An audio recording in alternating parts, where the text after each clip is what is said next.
अहम खबर देंगे आपको इस्लामाबाद से। सेनेट इजलास में पीटीआई अरकान का एहतजाज। पीटीआई के सेनेटर ने डिप्टी चेयरमैन के डाइस का घेराव कर लिया। आजम स्वाति को रिहा करो, प्रोडक्शन ऑर्डर जारी करो के नारे। हुकूमती रुकन अफगानुल्लाह की कोरम की निशानदेही।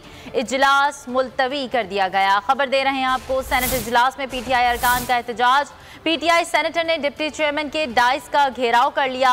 आजम स्वाति करो, प्रोडक्शन ऑर्डर जारी करो के नारे लगाए गए। हुकूमती रुकन अफगानुल्लाह की कोरम की निशानदेही, जबकि इजलास मुलतवी कर दिया गया। अपडेट कर रहे हैं आपको, सेनेट इजलास में पीटीआई अरकान का एहतजाज। पीटीआई सेनेटर ने डिप्टी चेयरमैन के डाइस का घेराव कर लिया। आजम स्वाति को रिहा करो, प्रोडक्शन ऑर्डर जारी करो के नारे लगाए गए।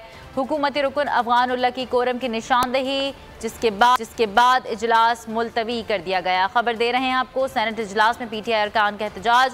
पीटीआई सेनेटर ने डिप्टी चेयरमैन के हवाले से ये कहा और इजलास को मुलतवी भी कर दिया गया है। प्रोडक्शन ऑर्डर जारी करो के नारे लगाए गए। और खबर देंगे आपको, शाह फैसल कॉलोनी से पंजाब ग्राउंड में जलसे की तैयारियां मुकम्मल कर ली गई हैं। चेयरमैन तहरीक